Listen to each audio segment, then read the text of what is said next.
आप कहते हैं कि हम टेंशन में हैं महाराज जी, बड़ी टेंशन है, टेंशन भी है, और आप कहते हैं कि हमारी गाड़ी भगवान चला रहे हैं, हमें भगवान पे भरोसा है। या तो भरोसा होगा या तो चिंता होगी, दोनों एक साथ कभी नहीं हो सकते, है ना। गाल भी फूल जाए, ठहाका भी लग जाए, दोनों एक साथ नहीं हो सकते। या तो टेंशन है, आपको टेंशन है तो भरोसा नहीं है, और भरोसा होगा तो फिर चिंता नहीं होगी। आप लोग क्यों नहीं भगवान पे भरोसा करते, क्यों नहीं भगवान पे विश्वास करते? महाभारत के युद्ध से क्यों नहीं सीखते? जैसे अर्जुन ने अपनी गाड़ी भगवान को सौंप दी, क्यों ना आप लोग भी अपने जीवन की गाड़ी भगवान को सौंप कर निश्चिंत हो जाओ, जो करेंगे भगवान करेंगे। मारने वाला है भगवान, बचाने वाला है भगवान, मारेगा भी वही, बचाएगा भी वही, भूखा भी वही रखेगा और पेट भर खवाएगा भी वही। तो जब सब उसी को करना है तो फिर आप चिंता किस बात की करते हैं? अच्छा ये बताओ, आपका सोचा कुछ होता है? आपका सोचा होता है क्या? आपने सोच लिया कि ऐसा हो जाए तो हो जाएगा क्या? जब आपका सोचा कुछ नहीं होता, आपका चाहा कुछ नहीं होता, तो हम कहते हैं आप सोचो ही क्यों? क्यों सोचना है? सब भगवान कर रहे हैं, उन्हीं को करने दीजिए, हम तो देखो निमित्त मात्र हैं। बार बार मैं इन शब्दों को दोहराता हूं ताकि आपको किसी भी प्रकार से समझ में ये बातें आ जाएं। हमारी सफलता के जिम्मेदार कौन है? भगवान चाह रहे हैं कि आप जीत जाएं, इसलिए जीत गए। यदि आप हार गए हैं, असफल हैं, तो ये सोचो कि ये भी ईश्वर की मर्जी है।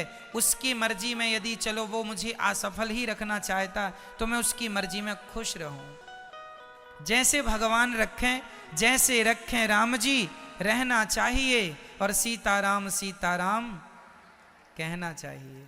हर हाल में खुश रहने की आदत बनाओ, टेंशन मुक्त रहो, चिंता मुक्त रहो, जो करेंगे भगवान अच्छा करेंगे। एक पिता को चिंता होती है, महाराज मेरी बेटी सयानी हो गई है, बताओ मैं शादी करूं, लड़का ही नहीं मिल रहा है, महाराज जी बड़ी टेंशन है, बेटी का विवाह कैसे होगा? भाई लड़का देखो तो मन लगा के, कर्म तुम करो मन लगा के, चिंता ना करो, जब समय होगा अपने आप हो जाएगी, तुम कर्म करते रहो लेकिन चिंता ना करो। आप लोग चिंता करने लग जाते हैं। भैया को जगाइयो जरा। चिंता नहीं, चिंतन करना है। क्या करना है? क्या करना है मेरी मां? चिंतन। जो करने वाले हैं वो कौन है करने वाला? पितामह भीष्म ने प्रतिज्ञा ले ली, कल के युद्ध में पांडवों को मार डालूंगा। ये प्रतिज्ञा किसने ली थी महाभारत में? भीष्म पितामह ने। द्रौपदी दौड़ी दौड़ी रात्रि के 11 बजे आई, अरे कन्हैया सुन रहे हो, मेरे पतियों को मारने की प्रतिज्ञा पितामह ने ली है, बताइए मैं क्या करूं? भगवान बोले तू जान, तेरे पति जाने मैं क्या करूं, मैं तो युद्ध लड़ ही नहीं रहा हूं। द्रौपदी बोली मेरे पतियों की, पितामह की प्रतिज्ञा कभी अधूरी नहीं होती, पितामह सदा अपनी प्रतिज्ञा को पूरी करते हैं। हे दीन बंधु, हे दीनानाथ, हे नंद नंदन, हे श्याम सुंदर, मेरे पतियों की रक्षा कीजिए। भगवान बोले चलो अर्जुन से बात करते हैं। अर्जुन के पास गए तो अर्जुन बढ़िया खर्राटे दे के सो रहे थे, खर्राटे मार रहे थे, बढ़िया गहरी नींद में सो रहे थे अर्जुन। भगवान ने जगाया, अर्जुन जागो। अर्जुन ने कहा क्या हुआ, क्यों जगा रहे हो आधी रात को? भगवान ने कहा कल के युद्ध में पितामह ने प्रतिज्ञा ली है, कल तुम्हें मरना होगा, पांडवों को मारने की प्रतिज्ञा पितामह ने ली, कोई योजना बनाओ, रणनीति बनाओ, कल का युद्ध कैसे करोगे? तुम सो रहे हो। अर्जुन ने कहा कन्हैया सोने दो, आप भी सो जाओ मेरे पास, यहीं सो जाओ। भगवान बोले क्यों, तुम्हें नींद आ रही है? कल के युद्ध में, कल निर्णायक युद्ध होने वाला है। पितामह भीष्म की प्रतिज्ञा कभी झूठी नहीं होती। अपने बचाव की कोई प्लानिंग क्यों नहीं करते?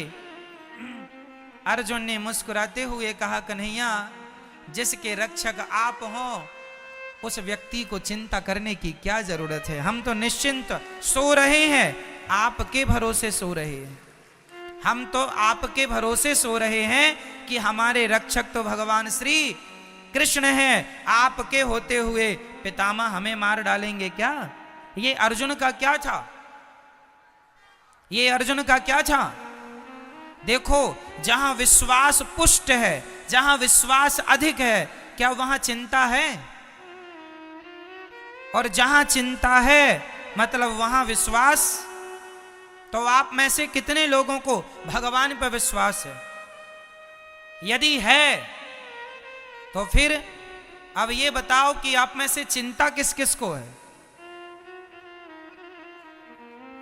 मेरी मां, चिंता नहीं, सौंप दो, अब सौंप दिया इस जीवन का सब भार तुम्हारे हाथों में है। जीत तुम्हारे हाथों में है, हार तुम्हारे।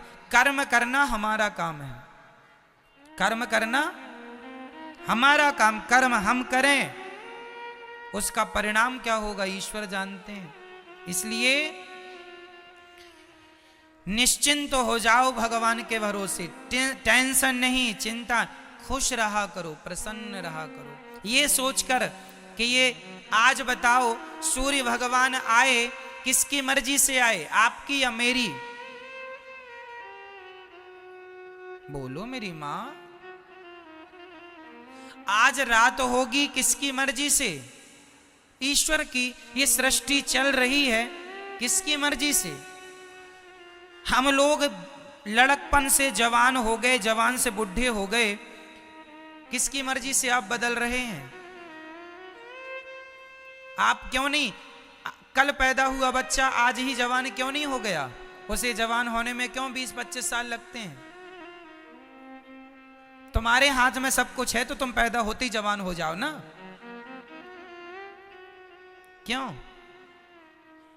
तुम्हारा कुछ भी नहीं है। तुम्हारी ग्रोथ जो दिन दिन होती है वो तुम्हारी मर्जी से नहीं होती, ईश्वर की मर्जी से होती है। इसलिए सब ईश्वर के अधीन है।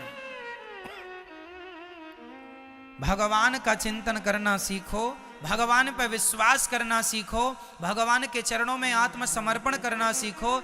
जब आप समर्पण कर देंगे तो आपकी गाड़ी भगवान ही चलाएंगे, उनके भरोसे खुश रहा करो बस। हम लोग अहंकार कर लेते हैं, जरा सा कमाने लग गए, जरा सा पैसा कमाने लग गए, हम कमा रहे हैं, हम पैसे वाले हैं, हम ये हैं वो हैं। अहंकार तो देखो आदमी का, आजकल का आदमी ना ऐसे चलता कैसे, ऐसे ऐसे अकड़ देखो जरा, ऐसे चलता है जैसे ये राजा हो,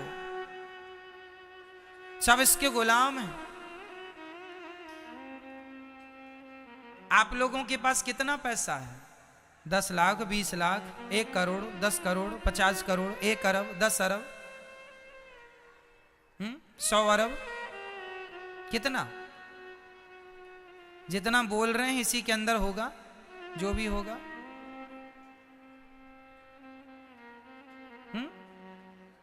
मेरी मां, रावण कितना धनवान था, उसके धन की कोई सीमा नहीं थी। सोने की लंका थी, सोने चांदी हीरे मोती के खजाने भर रखे थे। इतना बड़ा आदमी था रावण। पूछो जरा कहां गई तुम्हारी वो लंका? रावण भैया कहां गई तुम्हारी वो शान? कहां गई तुम्हारी वो अकड़? कहां गया तुम्हारा वो अहंकार? अहंकार रावण जैसों का ना टिका मेरी मां। जिनकी लंका सोने की थी तो हमारा और आपका अहंकार टिक जाएगा मैया? बोलो मेरी मां। इसलिए अहंकार ना हो। किस बात का अहंकार? आप लोगों को अहंकार है या नहीं? नहीं। मैं बताता हूं आपको अहंकार किस बात का है। ये